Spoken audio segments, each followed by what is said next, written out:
Ukienda barabarani, mtu yuko na gari yake, hampishi mtembea kwa miguu. Tumeweka na alama hapa, wanatakiwa apite mtembea kwa miguu, hampishi, hampi fursa mtembea kwa miguu avuke. Akishashika barabara, mwenzake naye anataka aingie barabarani, hampishi. Lazima wapambane, ni kote msuri kwa msuri, kizazi cha scramble. Hii tumeweka na sheria, ni vyema wa Tanzania tukabadilika. Sehemu zingine haya ninayosema na nyinyi mnakutana nayo, apite aliyeko karibu na zebra, anamuona mtu mwenye ulemavu anahangaika kupita, sikiliza honi utakazopigiwa huko na matusi juu yake. Huu si utaratibu wa kiungwana. Barabara hizi ni kwa matumizi ya kila mtu, mwenye gari, mwenye bajaji, mwenye baiskeli, mwenda kwa miguu, wote wanatarajia katika kujishughulisha kwao watumie fursa hii. Na Mheshimiwa Waziri,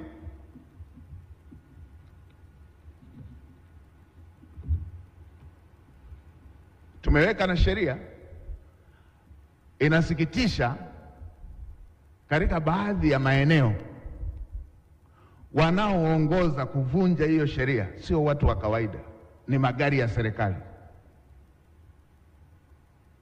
Inawekwa mita 50, inawekwa hiyo sheria ya 50 kwa kilomita, hawafuati. Imewekwa zebra, hawafuati. Imewekwa taa, hawafuati.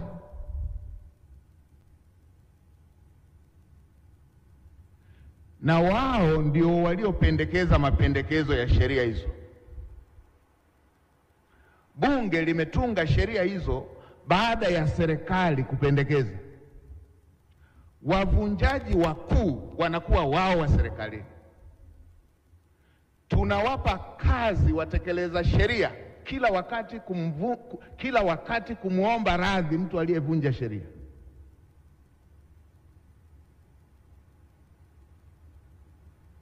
Mheshimiwa Waziri, kaeni kwenye sekta. Kaeni sekta zote, wadau wote wanaohusika.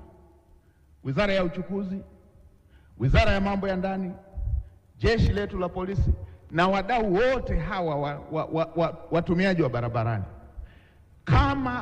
Kama tunaona mita zile tulizoweka, vibao vile tulivyoweka vya 50 vimepitwa na wakati, tuvibadilishe. Kama tunaona vimepitwa na wakati, tuvibadilishe. Kwa kuwa sisi inawezekana viliwekwa wakati barabara ni za vumbi, labda hiyo ndio iliwekwa hiyo.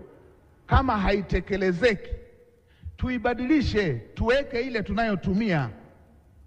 Tusiwe na sheria ya wananchi wa kawaida na tusiwe na utaratibu wa serikali wa serikali kupita.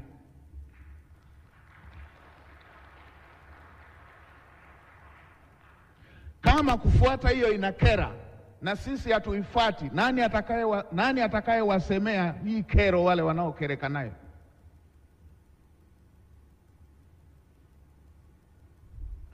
Kama tunaiona inatosha na ina umuhimu, kila mtu aifuate.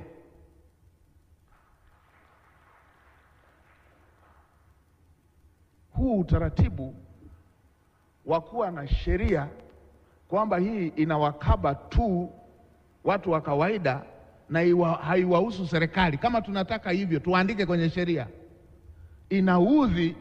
Inaudhi mtu amebeba mgonjwa, anafuata sheria, alafu mwingine yeye anapita tu kama sio nchi yake, kama yeye ni mwingine kabisa. Anavunja sheria, hapati adhabu. Mlala hoi akivunja sheria anapata adhabu.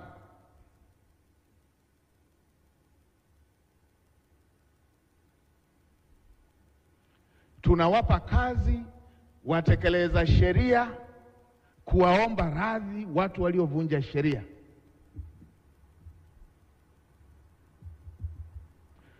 Tumeiweka sheria, naelekeza kila mtu afuate sheria, uwe wa serikalini, uwe binafsi. Tumeweka sheria, tuifuate kama ilivyo, na vyombo vinavyosimamia, fuatilieni hili, simamieni hili. Kama viongozi wa serikali wataona hivyo ilivyo inakera na haitekelezeki, tuibadilishe ili hayo manufaa ambayo wa serikali wananufaika na raia wanufaike.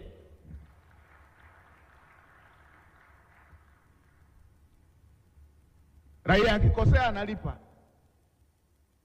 wa serikali anakosea pale pale anapolipishwa raia anapita. Walipe wote.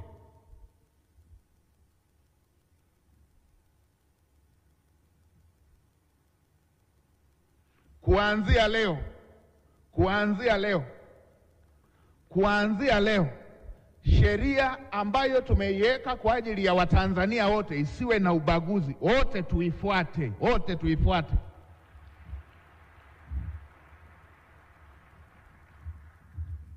Tumejenga utaratibu wa kutokuambizana ukweli, ogopana, kutokuambizana ukweli. Wengine wanabaki wanakerwa na wanaugulia tu. Yeyote atakayevunja sheria akamatwe na hatua za kisheria zichukuliwe kwa usawa. Si uungwana, huyu anavunja sheria muda ule ule anashikiliwa analipa, huyu mwingine anavunja mbele ya yule anayelipa pale na anaachwa anapita. Kama una haraka, toka mapema zaidi, usifidie kwa kuvunja sheria.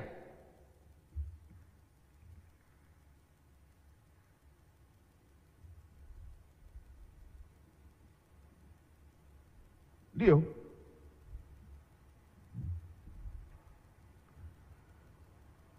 Na tena watekeleza sheria, mnaweza mkawasaidia wale bajaji, bodaboda, kwa sababu wanaweza hata wakawa hawaijui sheria na hawajafanya makusudi. Wadogo wananchi wadogo hawa waliotunga sheria wanavunja makusudi.